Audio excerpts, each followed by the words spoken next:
Good morning, it's James. I do hope and pray this message finds you and your loved ones peaceful, thriving, and well. So this morning's message is a really, really good message. It's, that sounds super egotistical right out of the gate. It's a good message, not a great messenger, but a really good message that I think is going to really imprint itself on your heart. I'm going to talk about mental health, emotional well-being, spiritual awakening, and some of the most important things that we can be doing when it comes to how it is that we use food as a tool, not just for joy and deliciousness, but also as a methodology to help us to augment our mental health and well-being.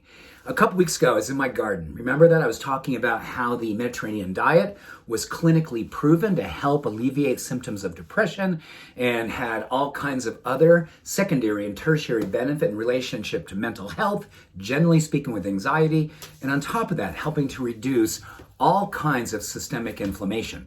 Well, today, we're going to talk about dark chocolate. We're going to talk about fat. We're going to talk about sugar. But we're going to begin with talking about social isolation. And there is no question that these last couple years has been hard on everyone. But it's been harder more so on people who live alone, who have felt isolated more than ever due to whatever reasons, whether it be specifically COVID reasons with quarantining and just looking out for yourself, or just what's going on in the world and not feeling safe to be out there. I hope that this will help to instill for you, whatever your path is right now, wherever you are intending for yourself to be going.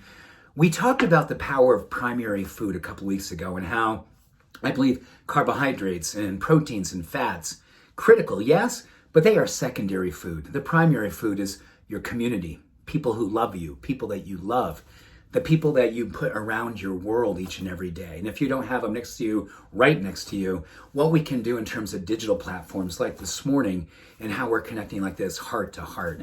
A study came out from Harvard that talked about how social isolation may be as deadly as obesity and smoking and alcoholism. Oh my goodness, think about that. It comes down to the fact that when we are feeling socially isolated, it creates systemic inflammation. And that systemic inflammation is lethal over time.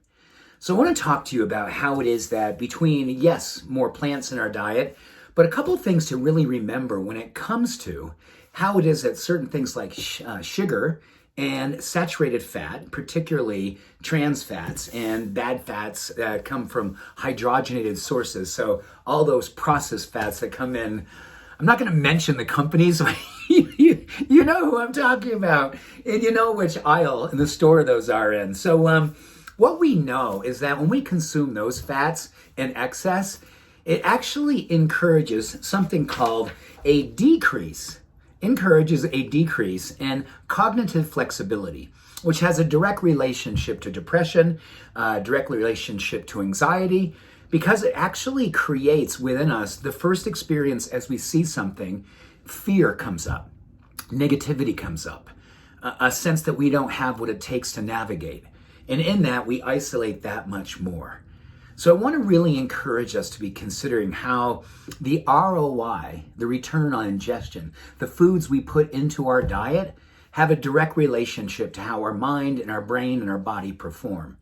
But absolutely, those bad fats and sugar have been linked directly to depression, directly to anxiety, in this thing called cognitive inflexibility.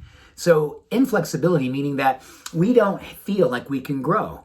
We feel powerless. We feel stuck. But here's what's really, really interesting. So you're going to say, okay, James, well, thanks a lot. You're taking away all the things that I want to have when I'm feeling lonely, when I'm feeling sad, or I'm feeling anxious. These are the things I typically reach for, right? Because when we're feeling we're in a dark place, we don't crave broccoli and kale. We crave sugar. We crave junk food. It's how serotonin tends to act when serotonin levels are low. So I want to share with you something that this study also talked about. It talked about when they were looking at an EEG, which is a way of studying the brain and how the frequency and the energy in the brain is going. It goes really, really well under a certain type of conscious indulgence, and that is dark chocolate. Think about this.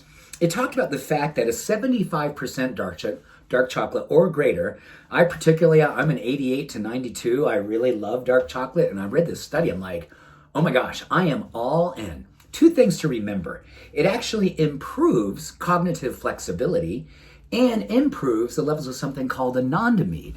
Ananda, bliss, Sanskrit word for bliss. Anandamide is the cognitive chemical for bliss. And interesting enough, there's a cognitive window that if we were going to choose dark chocolate anytime during the day, sometime between 1 and 3 in the afternoon is a very vulnerable and susceptible window for our brain to receive a boost of anandamide. So what I'm going to encourage you to do is do everything that you can to increase the amount of plants you put into your daily diet. And yes, extra shout out for dark green leafies and crucifers. They tend to have some of the greatest opportunity for healing our mind and healing our brain and fighting inflammation.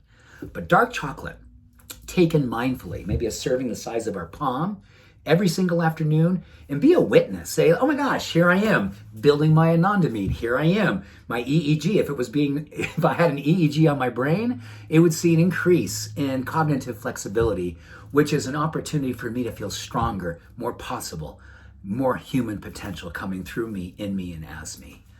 What a beautiful, beautiful study. We need to feel proactive and we need to feel empowered. More than anything, we need to feel the confidence that we have what it takes. You do have what it takes. Maybe these things can be a beginning point for you. Or if you're already on your road and you're feeling empowered, find someone. Because social isolation, there's someone in your life, I know, we know this, that could use you to reach out for them and say, hey, I know we haven't seen each other a long time, and I don't know how you're feeling, and if you're feeling lonely, I want you to know I think about you, I love you, and here's something to think about in relationship to this Harvard study with social isolation and some of the things you can be doing to augment your personal, emotional, spiritual ROI. Return on ingestion and a return on intention. So with that, much love, every blessing. Have an awesome day. Bye for now.